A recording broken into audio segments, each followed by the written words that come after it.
Hey, welcome to the Happy Rant podcast. I am Ted Cluck, joined as always in studio by my good friend, my partner in radio, Barnabas Piper, and joined once a year in studio by my good friends and my partners in radio from Camp Baracal, a bunch of campers and another Camp Baracal staff member. So let's clap it up for the camp, you guys. Clap it up for the Happy Rant.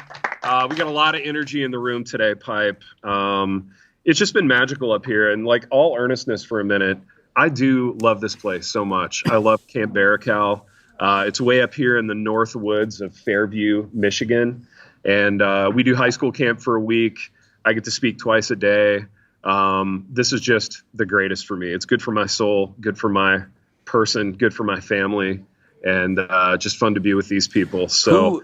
Who comes to this camp? Is it like a bunch of different churches? Is it a church? Like, how does this? What kind of camp were we discussing here? Yeah, dude, it's a bunch of different churches, and they're all kind of scattered about Michigan. But we get people really from all over. Like, we have a camper from Florida. We have some from, other states in the South. There's a little bit of a Tennessee connection. And the other fun part is we get college students kind of from all over to work at the camp and counsel, and just incredible, high quality people. Shout out Paul Gardner, who's the camp director at Baracal, kind of my hero.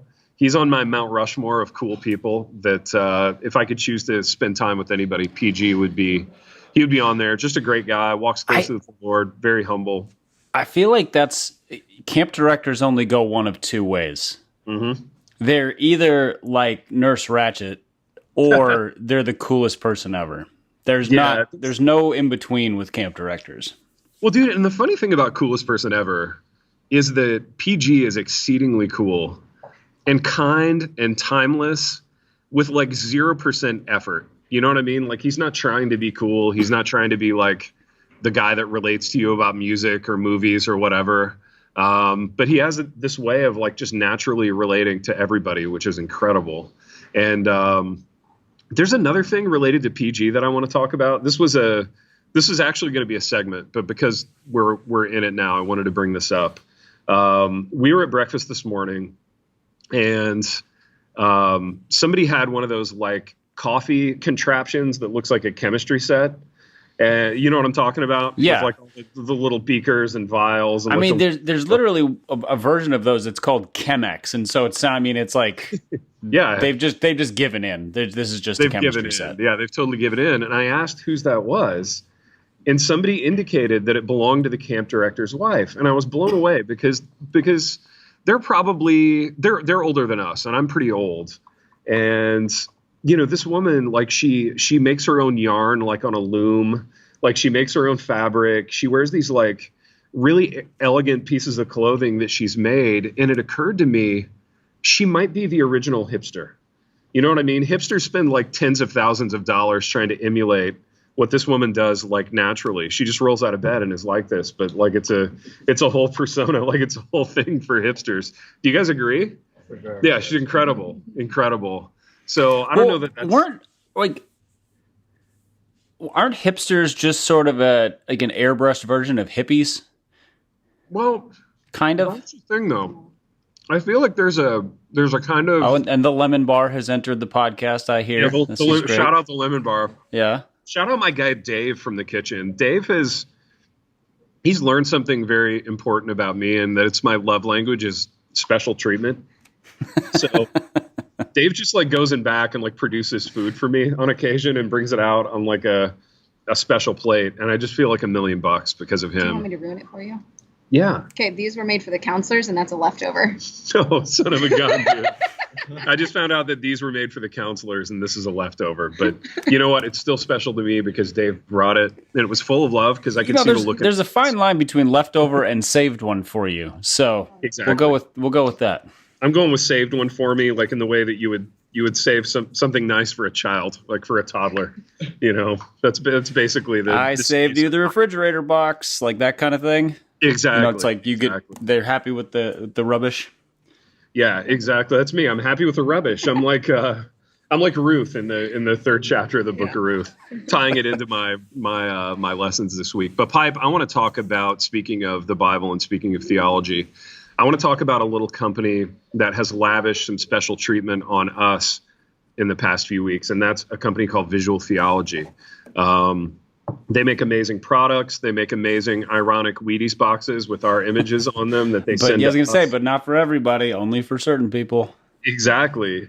But their T-shirts have been a big hit up at camp. I've been wearing them around, and they're great. Tell us about Visual Theology, Pipe. Yeah, you did. Thanks for setting that up.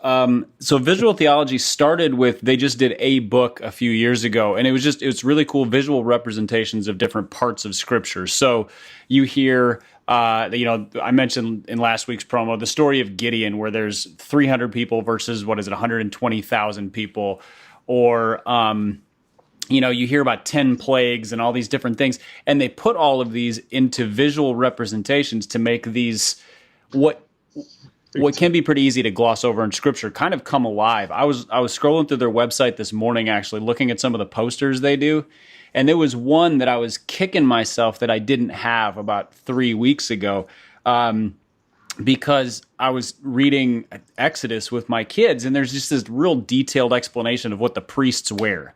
Mm-hmm. And it's boring, frankly. Yeah. But they do this amazing poster where they they lay it all out. They kind of cross-section it so you can see all the different elements. They're like, this is this, this is this, this is what this looks like. And I was like, if I could have showed my kids that, they would have been like, oh, that's really cool. But, I didn't have it at the time. So that's just an example of the kind of things they do. They have dozens of posters. They have books. They have curriculum. So stuff that can be used for like a discipleship or a new believers class, great for student ministry or college ministry as well.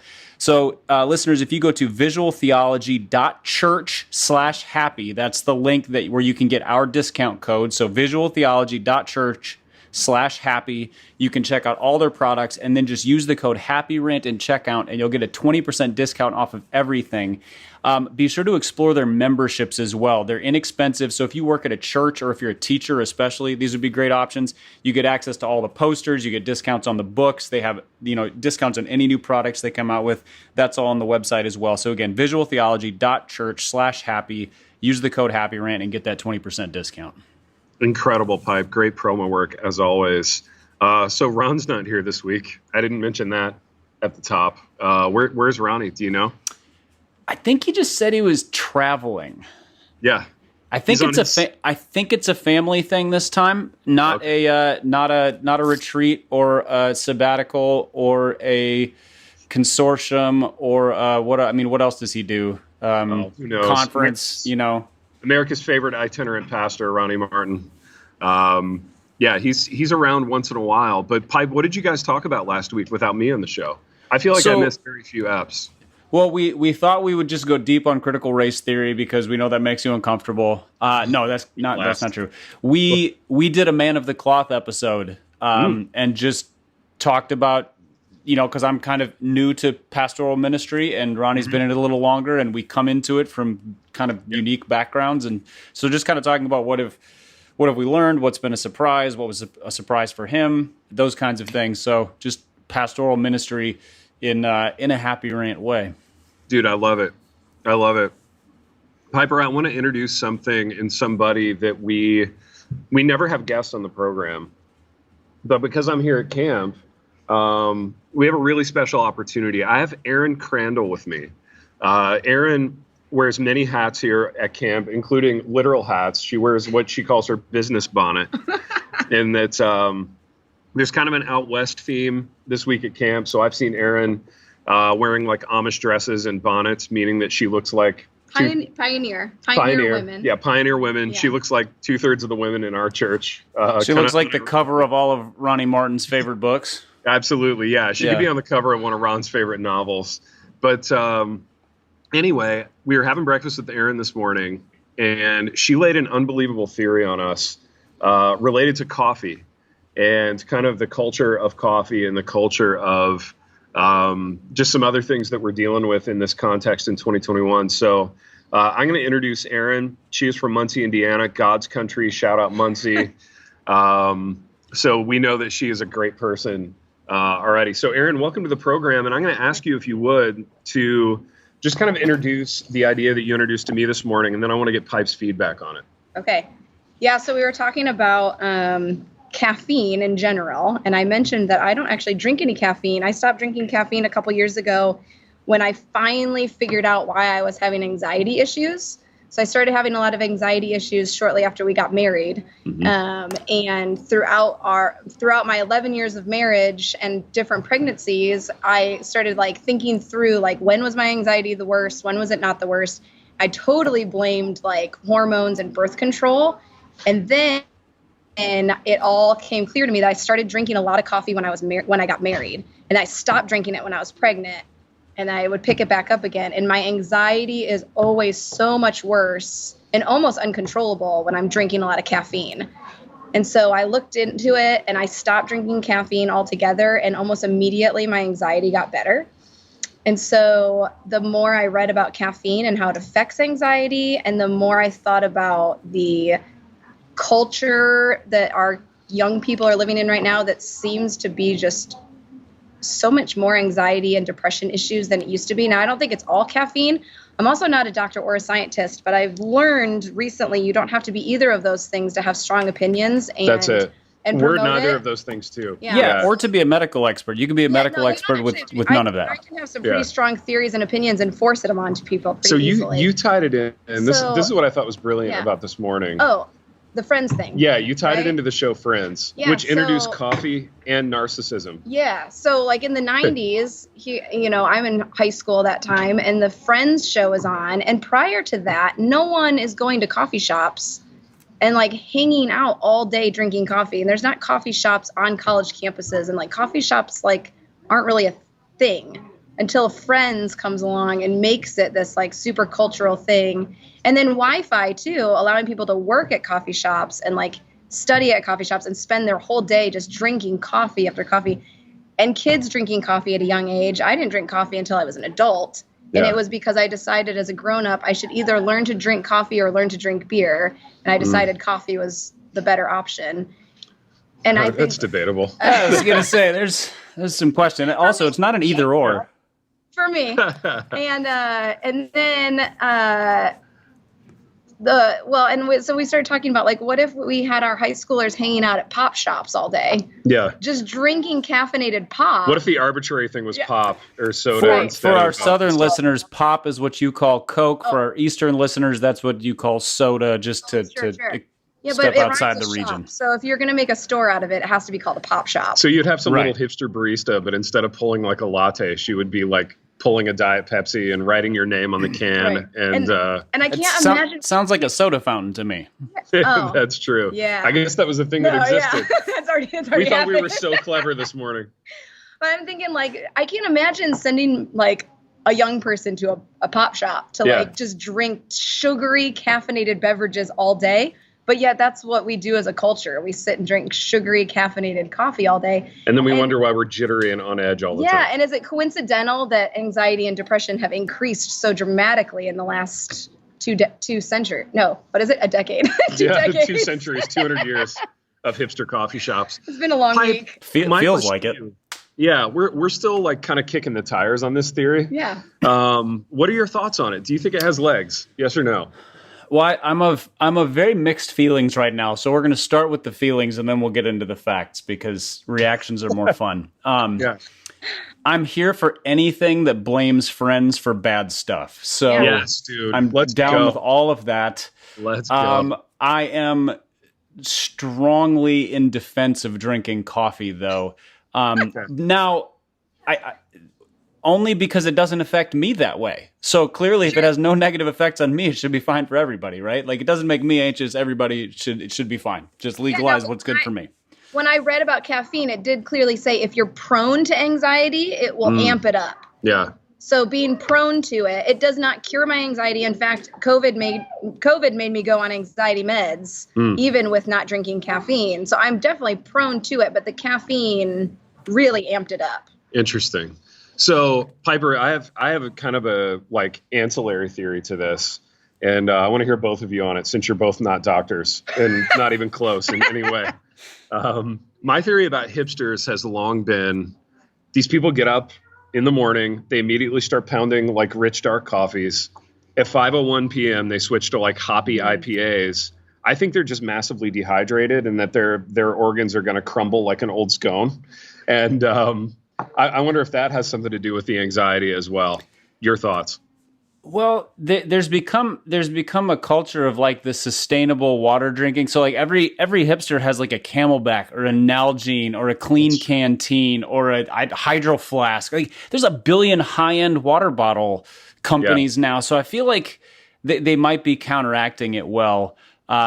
You know, what I want to know is how they get any work done. Because if I drank as much as they do of either coffee or hoppy beer while consuming all that water, I would be peeing every 45 minutes. And so that seems like a very disrupted workflow. Yeah. Maybe what hipsters really love is peeing. I don't know. And being self-employed. That's true. Quote unquote. Right. If you can work from anywhere, why not the bathroom? Absolutely, dude. I do think that there's a lot of merit in that theory because, you know, it's funny because people will pay so much attention to what they put in their body. You know, there's keto diet and Whole30. I mean, there's just all these diets where people are like treating their bodies as if it's, you know, it's a whole chemistry kind of experiment. But what they always say is, but you can drink black coffee with it. Like there's just this acceptable drug that we pay no attention to. And Nobody's hey, you can do all the cocaine you want. That's right. Yeah, all the uppers you want. Just snort them, smoke them, shoot them, whatever. Exactly. But I don't think anything of it because I drink about somewhere between half a pot to 2/3 of a pot of coffee a day, and it's just my norm. And I'm kind of terrified what would happen if I stopped. Like I don't know if I would either get superpowers or I would become like the Hulk. I don't know. I'd start killing people, or I would just have a headache. I'm not sure. So it is odd that coffee does not fall into the like your body is a temple thing for most people, even though they're religious about like how much, you know, lean protein they eat and whatever else. Dude, that's so true. That's so true and so funny. Aaron, I want to thank you for coming on the program. Yeah, no problem. You certainly don't have to leave the studio now, but if you have work you have to do, you can go. Quiet. But you don't have to be quiet either. I mean, you're a guest. You're like once a guest, always a guest in terms of. If you've got insights or funny comments, please throw them in the podcast. Absolutely. So I'll ask both of you this question then. And this harkens back to something we talked about like a couple of episodes in a row. I listened to 10 minutes of the Drisky doc on the way up. My question to you is twofold. Like, how many episodes are there now, and are you guys still like listening to it?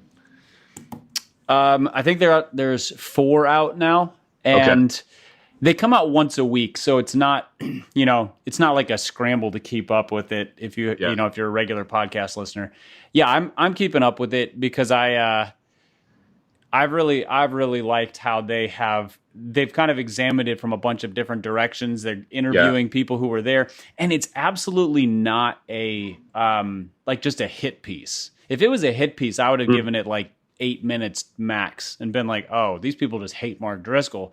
This is more of a like 10 minutes, and it felt like a hit piece to me. Does it get? It gets less hit piecey. I think if you so the last episode I listened to at the time of our recording was talking about like the moving of the Spirit to spontaneous baptisms, and they had one of their former worship leaders and how his daughter came up, so he steps away from the microphone to baptize her, and just the most like normal sounding guy. Like none of this is over dramatized as much as just saying like amazing things were happening. Yeah. And, you know, and then another guy who was talking about how like Mark pulled him out of kind of an aimless life of never going to make it as a musician to do meaningful ministry, and convinced him to get married to the woman he's married to and has kids. And so these like, they shine the light on a lot of good stuff that happened. Yeah. Even as there's all this kind of ugliness too. And so, yeah, it really is. I've appreciated the kind of two sides of the coin aspect of the storytelling, because that's how I feel about Mark very distinctly, is like, I wouldn't recommend him to anybody. But I can't help but acknowledge a significant amount of good that happened in my life because of things that he wrote and said. Yeah. You know? And it's a both and. Yeah, that's good, man. And that's true. And I think Yeah, listening to that first 10 minutes, they played a few clips of like early Drisky preaching, and I was like, oh, I'd forgotten how awesome this guy was, actually. Like I'd forgotten how insightful and funny and interesting and challenging and all those things that he could be. And one of a kind. Nobody preached like that. Yeah, one of a kind, exactly. And I think for me, and this isn't some like good person flex at all, but I think it just made me like, I didn't want to think about his unraveling. You know what I mean? And there are all these external factors for it. Like, you shouldn't put somebody in charge of a church who's never been a member of a church, and you shouldn't put somebody in charge of all this stuff at age 26 when they're not ready for it. And like, I get all that, and I guess I don't have to be convinced of all of it. But it made me feel, I just felt sad, I guess, you know, to know like the trajectory of it. And, you know, I didn't want to keep listening, but the thing is a phenomenon, man. Like, you literally can't go anywhere in like Christendom without people talking about the Drisky doc. So it's done really well. I think the listeners are much more polarized than the podcast itself, because you have people who come at it who were like, they got saved because of Mark Driscoll's ministry. And then there's other people who just, they hate him. They just hate him with all their hearts because of his general jackassery. And, you know, and all of the cost of that. And then there's so many people in the middle who are like, I don't know how to feel about this guy, because he did a ton of good and he did a ton of bad. And what do you do with that kind of person? And it's not like he didn't do anything criminal. And, you know, and that's, it's one thing if somebody's like, oh, he embezzled $17 million. You're like, well, he's in jail, you know, or if somebody's a sexual deviant or whatever, he was just a jerk, like the biggest kind of jerk.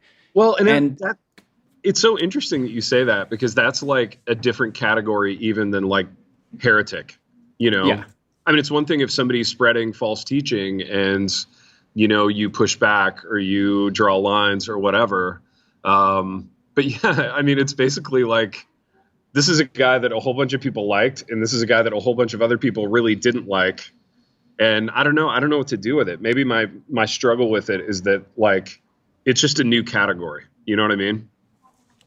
Well, and yeah, and I think if America has proven anything, it's that we don't hold competing thoughts in our mind very well. Like, we don't sort things. We just want to be able to throw like everything into one basket or another. It's good or it's bad, it's in or it's out, it's true or it's false. Yeah. And almost nothing is that neat and tidy. And so like, and especially not people, you know, almost no person is 100%, you know, worthy of our respect. They're like mostly worthy of our respect, and we generally respect them, but we also know they're quite capable of being a failure. And then there's people who are, you know, it's pretty rare for somebody to be so colossally successful and kind of significant, and then so colossally terrible. Yeah. And, you know, and they almost overlapped. Yeah. Do you think anybody, if given what he was given at such a young age, and I think about people like your dad and like Tim Keller, who really, they came into their quote unquote success later in life. They really did. I mean, your dad at 26 wasn't like a worldwide phenomenon and a conference speaker and published and all this stuff. I wonder if you gave anybody what Drisky got at 26, if it would wreck them. Yeah, I especially in ministry, where it's you know, like if you give somebody massive business success at 26, they might be all right. You know, that's a question of money or fame. Like there's 26-year-old athletes who manage it well. But ministry is a different thing, because when you start mixing fame and fortune with an occupation that should be defined by by humility. Yeah. What do you do? Like it has to be a daily waking up and going, any fame and fortune that I have don't matter. Yeah. You know, they don't matter. And so, yeah, somebody like Tim Keller or my dad, like they didn't get, my dad was probably, what would he have been? Probably close to 50 when he kind of became colossally well known in the evangelical world. He was in his 40s when his star was on the rise. And I mean, I think about I'm pushing 40, and I think about that and I go, 10, 12 years ago, I would have been an absolute disaster. Yeah, for and sure. At this point, it would make me very nervous if if my name became anything. Yeah, absolutely. Aaron has a comment. I raised my hand. Yeah. Like any good student. Absolutely. I think like seeing someone in a Christian leadership position with fame, and money aside, but fame, any Christian is going to be attacked by Satan and be tempted to fall. But I think he's going to go hard after those, because what better person to attack and watch crumble than someone that everyone who's a non-believer sees it too. The believers start to question, the non-believers point and laugh. I mean, that's like the perfect person. Mm-hmm. So I think any believer going into ministry, going into leadership, going into some sort of power has to be so on guard for what attacks he or she is going to receive, because if I was the enemy, that's who I'm going after. It's such a great point. And I think to that, just the way our culture is now and the way we live our lives and how plugged in we are electronically. I mean, I think we roll out of bed promoting. Promoting is the last thing we do before our heads hit the pillow at night, and we do a lot of promoting in between. So I think just the way we live our lives is pretty fundamentally at odds with humility. And so sometimes the humility comes at a steeper, harsher, kind of more jagged cost than it used to. I don't know, Pipe, if you think, especially in the realm of pastoral ministry, like how do we reclaim humility? And what kind of changes do we need to make to our lifestyles to make that a thing that's like tenable? Well, a couple thoughts. I'll answer that question in 1 second. I thought Aaron's comment was so spot on in terms of the way that the devil wants nothing more than to fracture the church. Just anything he can do to discredit what Christ is doing, and if he can do it through a nuclear explosion, like a leader blowing up, that's great, because the fallout is enormous. Mm-hmm. But if he can't do it that way, so like I don't know if you guys are aware, because you've been enjoying your time at camp. There's a whole thing that kind of came up this week with David Platt, where no, Platt hasn't done anything wrong that I'm aware of, but a small group of members in his church spread basically a campaign of lies to vote down some elders that were proposed, and essentially trying to split the church. That's the long and the short of it. And so there's you can find it on YouTube. There's a business meeting that they had, and he addresses it. And so Satan couldn't get at him for ego or for sexual sin or for whatever, and thank God for that. And instead he uses, malicious, slanderous behavior. He just doesn't quit. He's always gunning for it. And so like if you can get Driscoll, if you can get James McDonald, he does that. And Yeah. And if not, he's gonna use this. Yeah. What did Aaron say? Ravi Zacharias. Ravi Zacharias. I mean, sadly, we could probably just play ping pong with names for the next 10 minutes. But, and if not, it's the snake in the grass. Just for the innocent guy. Your question was, what do we need to change? Yeah, I think I'll add to that, like just something as you were speaking that came to mind, just from the perspective of a parishioner, just a guy in the pew, like pray for your pastors. Yes. Like diligent daily prayer for the people who are leading our churches. I mean, I think that's something we've been convicted to do over the last couple of years. And it's scary out there for them. There are a lot of people roaming about seeking to devour. But on the humility part, Pipe, what are your thoughts?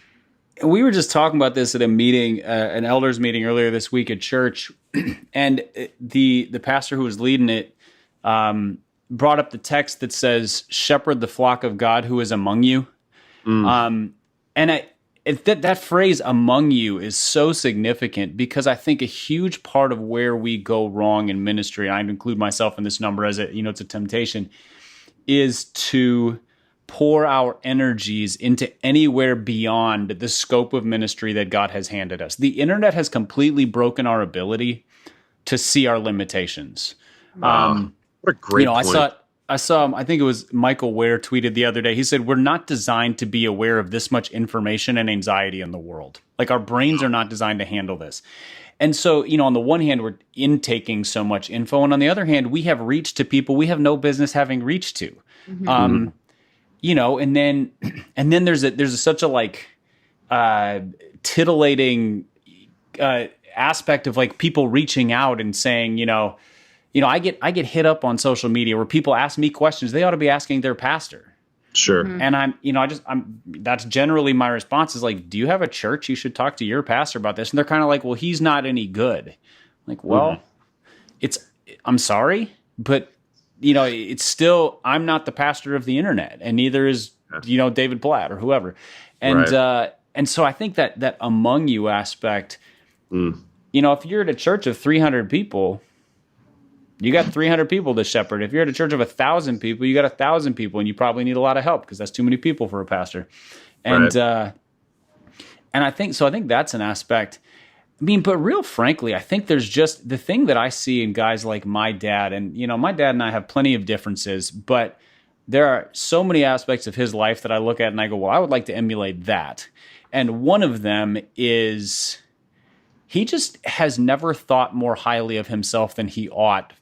Period. I mean, I'm sure he has in moments, but he just wakes up in the morning and through spiritual growth, maturity, discipline over time has a recognition of I'm nothing without the grace of God.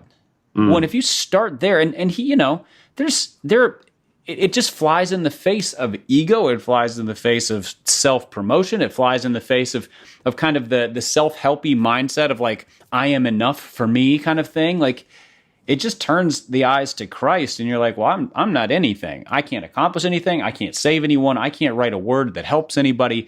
No good comes from me aside from the grace of God. So and I think a lot of pastors just fall into the trap of thinking they can do anything. And the moment they do, they've just sort of punted effectiveness. Yeah, man, that's so good. And there's so much good in that. And it flies in the face of what our culture tells us, which is you can do anything. You should be doing everything. There's this really great tension, I think, in the life of the believer between we really need to be diligent and active in the stuff that God's called us to do, while at the same time, daily, hourly, minutely, like realizing how dependent we are on Him. And I think the people that do that well are the people that I want to learn from. But they're few and far between. They're not a lot of them. And I think the culture that we're in now and the resources that we have now, they don't do those people any favors. So it's easier said than done. I was just thinking about, when we were just reviewing the manuscript for our book, teaser listeners, we submitted our manuscript. It's with the publisher now. So that's exciting. But soon to be changed drastically. Yes, soon to be sent back with all sorts of red ink on it, I'm sure. But in there, one of the portions I'm certain they won't change is when you wrote about Ephesians 2 in one of the chapters. I think it was the chapter on deconstructing faith. Yeah. But Ephesians 2 is a great example of this, where it says, it is by grace you've been saved through faith, and this is not of yourselves. It's a gift of God. So, it just lays it out like, you didn't do this. God did this. It's a gift. But then verse 10 in Ephesians 2 said that we have been, prepared for the good works that God has set out before us. And basically, He's prepared good works for us to walk in. And so we don't save ourselves, but there are absolutely things that we put our hand to and do them with all of our might. Because I think it's also a temptation of pastors to be lazy. To basically be like, I'm just on call. God's doing the work. And so there's workaholic pastors who are doing too much in their own strength. There's lazy pastors who are not doing enough. And then most of us fall somewhere in the middle and probably pendulum swing a little bit. Yeah. No, that's a good word, man. So true. Pipe, we've got just a couple of minutes left before I have to run to my next camp thing. Let's talk about another cultural phenomenon. All right. That is just great without qualification. And it's the show Cheers, which you're now watching with your lady. And nothing has made me happier via text lately than learning this from you. I thought you were going to say mullets. Honestly. Well, no, although we have some Pipe, 1 minute. Let's do 30 seconds on this. We have dudes at our camp, like high school dudes, who are like unironically wearing mullets. And they look like 1980s dirtbags. No, they look glorious. They look kind of glorious, kind of you got to understand that 1980s dirtbag is a term of honor and affection coming from Ted. Like my economy. Okay. Yeah, absolutely. That's a good thing. I love it so much. And I grew up in the 80s and 90s, and I feel like I should hate it, but I love it. Yeah, and one of them even pairs it with like a really scummy mustache, and they're pulling it off. It works really well. When they graduate, shout out those guys. When they graduate, they have to stop. That's true. Yeah, I mean, there's a time and a place. Right now, man. You know, I have mixed feelings about the matching mustache. Mustaches in general, I'm very uncomfortable with. It's tough. That is fair. Mustaches are disgusting. Yeah. But a mustache with a mullet on a high schooler, I say go for it. There's a lot of confidence there that I like. And I even wonder, and I want to hear you speak to this as a former Wheaton College student. Aaron and I were Taylor University students. Woo! How would the mullet and mustache play at Wheaton? Because I'm thinking this through, going, what if these guys took that to Taylor? It would play at Taylor. Do you think it would play? For sure. It would absolutely work at Wheaton these days. Like Wheaton has there's plenty of like, your J. Crew kids or whatever there, but there's always a strong cohort of kind of the counterculture, if you will. So like some gothy looking kids or which is like my freshman year, the guy who was in the dorm room next to me was a philosophy major who had like strong goth skater vibe about him. So like dark hair. Did it work for him? Was he able to pull girls with that persona? Yes. Nobody else liked him, however. And I don't know how how long they could tolerate him either. He was a difficult person at that phase. Dudes hate it, but a certain kind of girl is drawn to it. Yeah. I can see and then there was the crowd who skated on longboards. There's there's like this kind of the hippie granola crunchy, that crowd. So the mullet mustache thing, and it's always going to be by the guys who are they have an outsized charming personality anyway. Yeah. And so like if they were also good looking, you would want to fight them. But because they're doing this sort of self-sabotage in a humorous way, it makes you like them more. It's I think it would work really well. Dude, and it does work really well. That's so true. Yeah. That's the psychology behind it. We have a comment from a camper. Yeah, go. Something else I've noticed is really odd to see on people. I got a friend who's 14 and he's already growing this little beard. Yeah. Those high school freshman beards that just look like a caterpillar exploded on their face. Yeah. It's like mold growing on his face. Exactly. That's not new. I mean, that's been around since the beginning of time, that phenomenon. He needs to get a mullet. He needs to get a mullet to go with it. I think that's the prescription. No, I think he needs a grown-up to sit down and go, has anyone taught you how to shave yet? Like, do you need me to get you a razor? So often we go back to where the dads, but Maddie, what's up, baby? Welcome to the program. Dude, there was a camper last week, an East Side camper, who looks older than all of these high school kids. Okay. Looks older than all of the middle staff. School kid. Kid. Looked older than all the staff. Yeah. Looked older than like. That's incredible. Yeah. Like he looked like he was 35. My question to you, Maddie, as a counselor. Is life easier or harder for that kid? Because when I was like a middle schooler and I was tiny and weaselly and nervous, like I looked at the early maturing guy and I was just like, oh my gosh, the world is his oyster, I was scared of him. Yeah, sure. As a counselor. I'm older than him. I get it, man. I totally get it. Dude, this is my friend Matt. He's a counselor here. Maddie and I did like a magical 5 minutes this morning on what it's like to go to basketball camp in Grand Rapids, Michigan, which is an exercise in being like having the mid-range jumper like still shoved down your throat by some like Tyler Van Vandersma type guy with thick ankles. By some 7'4" Dutch guy. Right. I'm glad that you started his last name with Vander. Vandersma. Yeah. Like, we're going to shoot 15-footers, you guys. I don't care if the whole basketball world is against this. He's being recruited by Hope College in like 7th grade.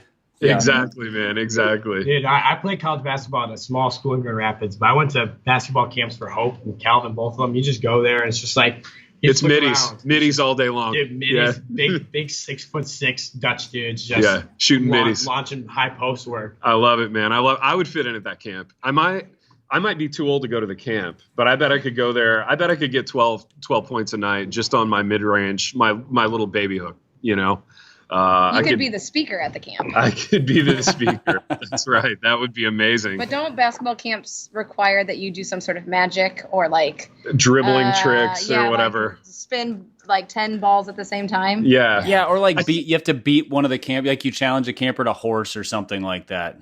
Yeah. Also, they would require that you be any good at basketball, and I think that might be the deal breaker for me. Yeah, I'd be kicked out immediately for sure. Pipe, we got to go, but give me like 1 minute on Cheers.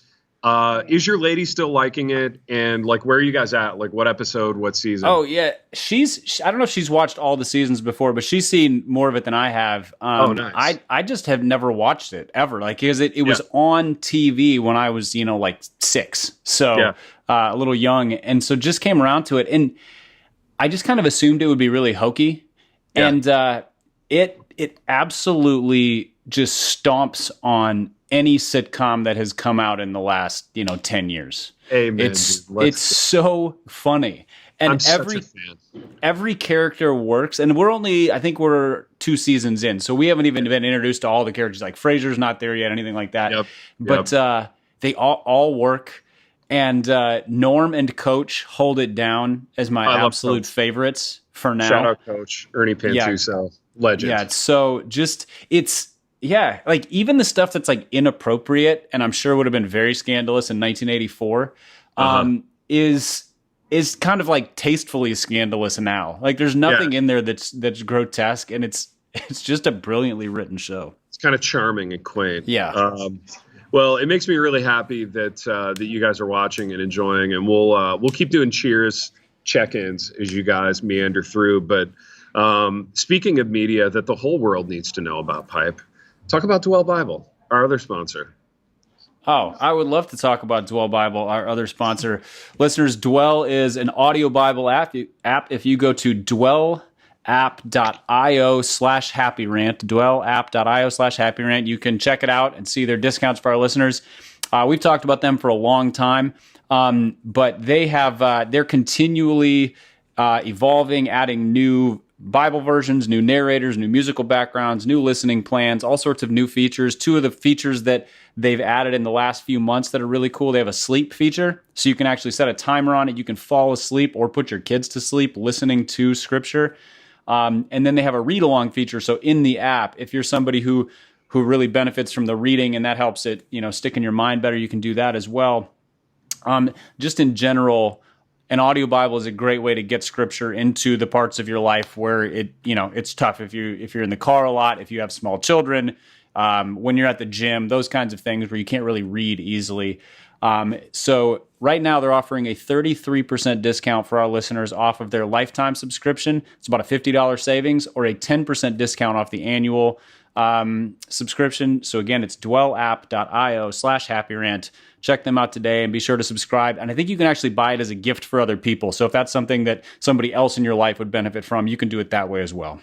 Incredible. Barracuda campers, clap it up for Pipe for that promo work. He's a pro.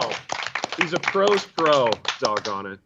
And I want to thank you guys for coming by, man, and for just infusing new life into this program this week. Aaron Crandall, maybe the first guest we've ever had in the history of the program in 7 or 8 years, I know. Kind of a huge deal for you to be here in the studio. Set the bar very high. We have. I mean, we've set the bar really high. Really excellent work. Yeah, we need to wait another 7 or 8 years before we bring on another guest. Kind of like my dentist appointments. Yeah, it's exactly 7 or 8 years, whether you need them or not. Yeah. That's our approach to guests on the program. But Piper, we've done what we always do on the show, and that we've wandered to and fro throughout a few topics: original hipsters, not original sin, original hipsters, coffee and anxiety, coffee and your organs shriveling up and crumbling like an old scone. Yeah. And until next time. The Happy Rant is brought to you by Resonate Recordings. If you go to resonaterecordings.com, you can see the full range of services they offer. So if you're considering starting a podcast, they are the ones we recommend going with. Again, go to resonaterecordings.com to see their prices, to connect with them and ask any questions, and to see what they can do to help you launch, edit, master, and improve your podcast. Again, go to resonaterecordings.com to see what they can do to help you launch and improve your podcast.